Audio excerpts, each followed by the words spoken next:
మహాగణాధిపతయే నమః. ఓం గురుభ్యో నమః. ఓం శ్రీమాత్రే నమః. పరమేశ్వర స్వరూపమైనటువంటి జ్యోతిష, వాస్తు మరియు ఇతర అనేకమైనటువంటి శాస్త్రములను మనకు అందించినటువంటి మహర్షులకి నమస్కారం. హయగ్రీవ హయగ్రీవ హయగ్రీవేతి యో వదేత్ తస్య నిస్సరతే వాణి జహ్నుకన్యా ప్రవాహవత్. అరుణాం కరుణాతరంగితాక్షీం ధృతపాశాంకుశపుష్పబాణచాపాం అనిమాదిభిరావృతాం మయూకైః అహమిత్యేవ విభావయే భవానీం. శ్రీమాత్రే నమః. ప్రేక్షకులందరికీ కూడా ఆ లలితాంబిక అమ్మవారి యొక్క అనుగ్రహం పరిపూర్ణంగా కలగాలని మనస్ఫూర్తిగా కోరుకుంటూ ఈరోజు మనం చెప్పుకోబోయేటువంటి టాపిక్ ఏదైతుందో దిష్టి, దాన్ని దృష్టి అని కూడా అంటూ ఉంటారు. అంటే దిష్టి పడడము అంటూ ఉంటారు. అది చాలామందికి దీంట్లో కన్ఫ్యూజన్, అనుమానం ఉందో లేదో, అసలు ఉంటే ఇలా నిజంగానే పనిచేస్తుందా, ఇలాంటివన్నీ తర్కించడం కానీ ఉండాలి. ప్రతి మనిషిలో కూడా ప్రశ్నించేటువంటి గుణము ఉండాలి, తర్కించేటువంటి తత్వము ఉండాలి, నిజానిజాలు తెలుసుకోవాలి.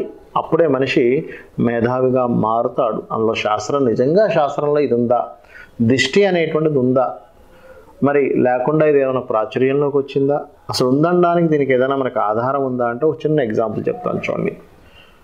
చిన్నపిల్లలు బోరను ఏడుస్తూ ఉంటారు. బయటికి తీసుకెళ్ళినప్పుడు ఇంటికి రాగానే అందరూ ఏడుస్తారని చెప్పి 90% ఆఫ్ పిల్లలకి జరుగుతూ ఉంటుంది. సాయంత్రం అప్పుడు అదే తీసుకెళ్ళినప్పుడు అది చూడండి. మనం అందుకే సాయంత్రం మనకి ఎప్పుడైతే చీకటి పడుతుందో అందుకే పిల్లల్ని బయటికి తీసుకెళ్ళకండి. ఒకవేళ అత్యవసరమై ఏ హాస్పిటల్కో ఎక్కడికో తీసుకువెళ్ళవలసి వస్తే మొత్తం కవర్ చేసుకొని తీసుకెళ్ళండి అంటారు. అలా కాకుండా కవర్ చేసుకొని తీసుకెళ్లకుండా నార్మల్గా విచ్చలవిడిగా తీసుకెళ్ళినప్పుడు 10 మంది చూసినప్పుడు ఇంటికి రాగానే తిక్కగా ప్రవర్తిస్తూ ఉంటారు. అలాంటి సమయంలో మీ అందరికీ గుర్తుండి ఉంటుంది, నానమ్మలు, అమ్మమ్మలు లేదా తల్లికి కూడా ఆ విధి విధానం తెలిస్తే దిష్టి తీసేయగానే మరి అప్పటి వరకు బోరను ఏడుస్తున్నటువంటి ఆ పాప కావచ్చు, బాబు కావచ్చు, ఒక్కసారిగా కామ్ డౌన్ అవుతారు. అంటే తగ్గించుకుంటారు వాళ్ళ ఏడుపు కానీ, వాళ్ళు దుఃఖపడుతున్న విధానం కానీ అర్థం కాని ఒక స్థితిలో ఉన్నటువంటి పిల్లలు కూల్ అవ్వడం జరుగుతుంటుంది. ఎందుకు అవుతుంది అది అంటే ఆ నెగటివ్ ఎనర్జీ అది ఎలా ఏర్పడుతుంది, మనకి చుట్టూ ఆరా అనేటువంటిది ఉంటుంది. ఆ ఆరా అనే సంబంధంతో ఈ దృష్టి అనేటువంటిది పడుతూ ఉంటుంది. అయితే మీకు ఇక్కడ సందేహం కలగచ్చు, అదేంటండి పడుతుందా, నిజంగానే ఒక కంట్రోల్ చేసేటువంటిది ఉంటుందా అంటే చిన్న ఎగ్జాంపుల్, మ్యాగ్నెట్ ఉంది మన దగ్గర.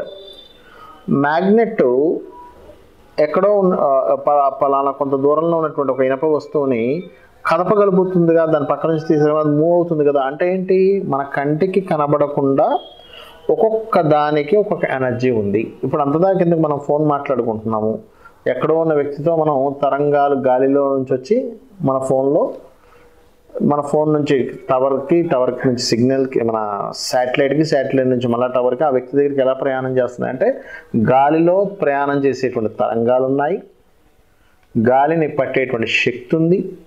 దీన్నే మనకి సుందరాకాండలో కూడా హనుమంతుల వారు సముద్రం మీద లంకకి ప్రయాణం చేసేటప్పుడు తన నీడని పట్టి ఆపేటువంటి ఒక శక్తి ఉంటుంది. మీరు చూసే ఉంటారు. ఆ సుందరాకాండ చదివిన వాళ్ళందరికీ కూడా ఆ యొక్క అనుభవం తెలుస్తుంది. అంటే ఏమిటి, మనిషిని డైరెక్ట్గా ముట్టుకోకుండా పట్టేటువంటిది, కంట్రోల్ చేసేటువంటిది ఒక శక్తి ఉంది. మరి శక్తి ఉంది, సరే ఓకే, దీనివల్ల ఏమవుతుంటుంది అంటే మనం వింటూ ఉంటాం, ఏమోనండి నాకు మొత్తం దిష్టి తగులుతుందో, షాపుకి మొత్తం దిష్టి తగిలిందో తెలియట్లేదు, లేదా మాకు దిష్టి ఏమైనా తగులుతుందో తెలియట్లేదు, మాకు నెగటివ్ ఎఫెక్ట్ ఏమైనా అవుతుందేమో తెలియట్లేదు, మరి దీనికి ఏం చేసుకోవాలి. ఎందుకంటే చుట్టూ ఉన్నటువంటి, మీరు ఎదుగుతుంటే చుట్టూ ఉన్నటువంటి కొంతమంది మీరంటే పడనటువంటి వారు మాటికి మీ వైపు చూడడం కానీ మీ ఇంటికి రావడం వల్ల కూడా కొంతవరకు మీకు ఎఫెక్ట్ అనేది పడుతూ ఉంటుంది. మరి దీని నుంచి బయటపడడం ఎలాగా, ఒక్కొక్క రాశి నుంచి ఎలా తెలుసుకోవాలనేటువంటి నేను మీకు ఇప్పుడు చెప్తాను. వృషభ లగ్నము, వృషభ రాశి. వృషభ లగ్నం వారికి పర్టికులర్గా ఓపిక ఎక్కువగా ఉంటుందండి. వీళ్ళది చాలా ఓపికగా ఉంటుంది. అయితే వీళ్ళకి ఎదగలేకుండా ఇందాక నేను చెప్పినటువంటి ఫార్ములా పరంగా 6వ స్థానం కానీ, 8వ స్థానం కానీ, తృతీయ స్థానం కానీ, 12వ స్థానం అంటే 12వ స్థానం అంటే ప్రతిసారి మనం 12వ స్థానం అనగా ఎదగకపోవడం అనుకోకూడదు. విదేశాలు వీళ్ళు ఎదుగుతారు. 6వ స్థానం అనగా ప్రతిసారి ఎదగకూడదని కాదు, కాంపిటీషన్ ఫీల్డ్స్లో ఉంటే అక్కడ మళ్ళీ వాళ్ళు ఎదుగుతారు. నిత్య జీవిత స్థానం అంటారు. అష్టమం అనగానే ప్రతిసారి ఎదగకూడదని అనుకోకూడదు, రీసెర్చ్ ద్వారా ఎదుగుతారు. తృతీయం అనగానే కూడా దగ్గర అనుకోకూడదు, కమ్యూనికేషన్ ద్వారా ఎదుగుతారు. ఇది బాగా అర్థం చేసుకోండి. అంటే కాన్సెప్ట్ జనరలైజ్ చేసి చూడడం వేరు, ఇన్డెప్త్గా ఒక్కొక్క విషయాన్ని మనం అర్థం చేసుకుంటూ ముందుకు వెళ్ళడం వేరు. అది అన్ని విషయాల్లోనే ఉంటుందండి. అలా మీకు ఈ మహాదశలకు ఫలితాలు వచ్చేటువంటి దశలు నడుస్తున్నా, లేదా మీ చుట్టుపక్కల వాళ్ళు మీరెంతో కష్టపడి శ్రమొచ్చి మీరు కష్టపడి మీరు ఎదుగుతూ ఉంటే మిమ్మల్ని చూసి ఓర్వలేనటువంటి వారు యొక్క దృష్టి పడినప్పుడు మీరు బయటపడ్డానేలాగా వృషభం వారు చూసుకున్నట్లయితే నిత్యము కూడా ఓం నమో నారాయణాయ అనే నామస్మరణ, లేదా ఇది కలియుగం కాబట్టి కలియుగ దైవమైనటువంటి ఆ వెంకటేశ్వర స్వామి యొక్క ఆరాధన. అంటే ఏమిటండి? వెంకటేశ్వర స్వామి అష్టోత్తరాలు చదువుకోవచ్చు. ఓం నమో వెంకటేశాయ లేదా గోవింద గోవింద ఇది చేసుకున్నట్లయితే వృషభం వారికి చక్కటి అభివృద్ధి ఉంటుంది. అందులో ఎటువంటి సందేహం లేదు. అంటే ఎవరో ఏదో మీ మట్టుకు మీరు కష్టపడుతూ వెళ్తూ ఉంటే ఇంకొక నెగటివ్ ఎనర్జీ మీకు తెలియకుండా మిమ్మల్ని ఆపకూడదు. అలా ఆపినప్పుడు మీరు ఏం చేసుకోవాలి? అదేవిధంగా మరొక విషయం ఏంటంటే ఇక్కడ దీంతో పాటు మీరు పర్టికులర్గా మీకు దగ్గరలో ఏదైనా ఆలయం ఉన్నట్లయితే లేదా గోశాల ఉన్నట్లయితే మీరు ఏం చేస్తారంటే, గోశాల ఉందనుకోండి, అందులో చక్కగా దేశీవాలి గోవులు చూసుకోండి. గోంగూర ఉంటుంది, గోంగూర లేదా గ్రాసము ఈ రెండింటిని గోవుకి తినిపించండి. తినిపించేటప్పుడు సాక్షాత్ లలిత అమ్మవారు లేదా సాక్షాత్ అమ్మవారి గోవు రూపంలో ఉంది. శాస్త్రాలు మనకు అదే చెప్తున్నాయి. సాక్షాత్ ఇది బ్రహ్మ సృష్టిలోది కాదు. గోవు అనేటువంటి సాక్షాత్ అమ్మవారు రూపంలో వచ్చినటువంటిది అని చెప్తుంది శాస్త్రం. అంటే నాకు ఏదైనా సరే సేవ చేసుకుని తరిస్తారు వీళ్ళు. ఎంతకాలం ఈ భూమి మీద పడి ఇలాగా ఈ జన్మలెత్తుతూ ఈ కర్మలు ఎంతవరకు అనుభవిస్తారు అనేటువంటి భావనతో అమ్మవారు వచ్చిందని చెప్తుంది శాస్త్రం.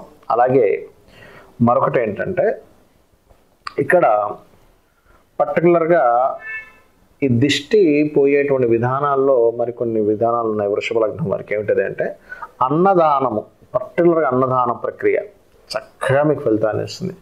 అన్నదాన ప్రక్రియ. మరొకటి ఏంటంటే ఏదైనా ఎర్రటి వస్తువుల్ని దానంగా ఇవ్వడం ఎప్పటికప్పుడు, ఇవన్నీ కూడా మీకు చక్కటి ఫలితాలను ఇస్తాయి. అయితే ఇక్కడ కొంతమంది అడుగుతూ ఉన్నారు నన్ను, ఈ దిష్టి వల్ల వచ్చే నష్టాలు ఏమిటండి అని చెప్తాను చూడండి. చిన్నపిల్లలకైతే వాళ్ళకి తెలియకుండానే చాలా అనీజీగా ఉంటారు, అందుకే ఏడుస్తూ ఉంటారు. వాళ్ళు వ్యక్తపరిచేటువంటి భాష ఒకటే ఏడుపు, అంతే. ఆ ఏడుపుని చూసి అయ్యో ఎందుకు ఏడుస్తున్నారు అని మనం వాళ్ళని ఊరుకోబెట్టడం, మనం రకరకాల దిష్టి తీసే ప్రక్రియలు చేస్తూ ఉంటాం. మరి ఒక యుక్త వయసులో అంటే ఒక 15-16 ఏళ్ల వయసులో గనక దిష్టి తగిలితే ఏం జరుగుతుంది సర్వసాధారణంగా అని చెప్పి చూసుకున్నట్లయితే వారికి చదువు మీద కాన్సన్ట్రేషన్స్ తగ్గుతూ ఉంటాయి. రకరకాల చిన్న చిన్న విషయాలకి దెబ్బలు తగిలించుకోవడం కావచ్చు, లేకపోతే ఏదో ఒక అనారోగ్య బారిన పడడం కావచ్చు జరుగుతూ ఉంటుంది. అలా కాకుండా ఇంకాస్త అంటే ఒక 25 ఏళ్ల వయసు, ఆ వయసులో కనుక మీకు మీ యొక్క పంచమ స్థానం పాడై, ఇక్కడ మనం దృష్టి అనేటువంటిది షష్టమము, అష్టమము, తృతీయము, 12వ స్థానాలు ఎక్కువగా యాక్టివేట్ అయ్యి సూర్యుడు బలం తగ్గినప్పుడు, పంచమ స్థానం బలం తగ్గినప్పుడు జరిగేటువంటిది అని చెప్పి మనకు శాస్త్రాలు చెప్తుంటాయి. కాబట్టి మీకు ఇక్కడ మీరు ఒక 25 ఇయర్స్ ఆ ఏజ్లో, ఆల్మోస్ట్ 25 to 30 ఏజ్లో ఉన్నప్పుడు మీకు ఎక్కువగా దీని ప్రభావం అంటే నెగిటివ్ ఎనర్జీ ప్రభావం ఉన్నప్పుడు జరిగేది ఏమిటి అంటే లైఫ్లో సెటిల్ అవ్వలేకపోతుంటారు. అంటే ఒక ఉద్యోగంలో లేదా ఒక వ్యాపారం పెట్టారు, ఒక 2 రోజులు చక్కగా సాగని చూసి అందరూ అమ్మో ఏంటి బాగా సాగుతుందనగా తగ్గిపోతూ ఉంటుంది. అలా కాదు, ఒక ఉద్యోగంలో ఒక మంచి ఉద్యోగం వచ్చిందని నలుగురు చెప్పుకోగానే మీకు కిట్టని వారు ఎవరైతే ఉంటారో అబ్బాయి ఈయనకి ఇంత మంచి ఉద్యోగం రావడమా అనేటువంటి ఒక భావన. అలాంటప్పుడు శాస్త్రం చెప్తుంది మీ పంచమాధిపతిని చేసుకోవడమే. అలాగే అంటే ఇది అందరికీ తగలని రూల్ లేదు, బాగా అర్థం చేసుకోండి. ఇది కేవలం రవి యొక్క స్థానము పంచమ స్థానం వీక్గా ఉన్న వాళ్ళకి నేను ఇందాక చెప్పినటువంటి రూల్ ఏమిటి అంటే ఈ దశలు నడుస్తున్నప్పుడు మాత్రమే గుర్తుపెట్టుకోండి. ఇక ఒక ఏజ్ ఒక 50sలో ఉన్నటువంటి వారు అంటే ఇంచుమించుగా 40 to 50 అనుకోండి, అలాంటి వారికి ఏమవుతుంది అంటే వాళ్ళ ఆస్తుల్ని కోల్పోవడం కానీ, లేకపోతే ఎందుకంటే ఆ ఏజ్కి వచ్చేసరికి ఆల్మోస్ట్ 50s దగ్గరికి వచ్చేసరికి కొంత ఆస్తి కూడబెట్టుంటారు. కష్టపడి వాళ్ళు ఎంతో కష్టపడి కూడగడతారు, కానీ చుట్టుపక్కల వాళ్ళు వాళ్ళ భావనలు ఎలా ఉంటాయంటే వీళ్ళు ఏదో ఇది చేశారులే అంటే వాళ్ళ కష్టం ఎవరికి తెలియదు. తెలివితేటలతో కష్టపడడం కావచ్చు, శ్రమించి కావచ్చు, వాళ్ళు ఏదో కాస్త ఇంత రాత్రి పగలు కష్టపడితే చుట్టూ ఉండే వాళ్ళ స్థితి అలా ఉంటుంది. కాబట్టి పొరపాటును కూడా మీరు గుర్తుపెట్టుకోండి. చిన్నప్పుడు అంటే ఇవన్నీ ఎందుకు చెప్తున్నా అంటే చిన్నపిల్లడిగా ఉన్నప్పుడు ఎక్కువగా ఎక్స్పోజ్ చేయకండి పిల్లల్ని. ఒక ఏజ్లో బాగా చదువుతున్నప్పుడు కూడా ఎక్కువగా ఎక్స్పోజ్ చేయకండి. అద్భుతంగా చదువుతున్నాడు. అందుకే చాలామంది తల్లిదండ్రులు అంటుంటారు, మా వాడు బాగా చదివేవాడండి, ఎందుకు ఈ మధ్య చదవట్లేదు అంటే వాడికి నెగిటివ్ ఎనర్జీ ఫామ్ అయింది. ఒక ఏజ్ వచ్చేసరికి మీరు చేసేటువంటి బిజినెస్ ప్లానింగ్స్ కానీ మీరు చేసేటువంటివి కానీ ఎక్స్పోజ్ ఎక్కువగా చేయకండి. ఎందుకంటే ఎక్స్పోజ్ ఎక్కువగా చేస్తే అది కూడా ఒక రకమైనటువంటి నెగిటివ్ ఎనర్జీని ఫామ్ చేస్తూ ఉంటుంది. ఒక ఏజ్ వచ్చాక 40-50 ఏళ్ళు వచ్చాక మీకుండే ఆస్తి వివరాలు ఎవరికి చెప్పకండి. కామ్గా ఉండండి, ఏదో ఉంది. ఎందుకంటే గొప్ప కొద్ది చెప్పుకుంటూ ఉంటారు, తర్వాత పతనానికి దారితీస్తుంది.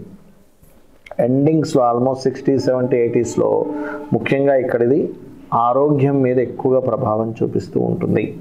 అందుకని మీకు పాతకాలం వాళ్ళు చూసినట్లయితే వాళ్ళు తినేటప్పుడు చాటుగా తినేవారు. ఎందుకు? అరే ఇంత ఏజ్ వచ్చేసిందా, ఇంత చక్కగా తింటున్నాడా అంటే అయిపోయింది అక్కడ క్లోజ్.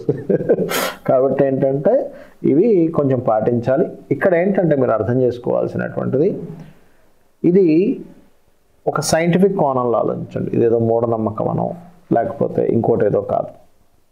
శాస్త్రం ఏం చెప్పినా కూడా దానికి ఒక ఆధారం ఉంది. ఎలాగా అంటే మీరు దృష్టి తీయగానే తగ్గుతుందిగా ఒక ఆధారం.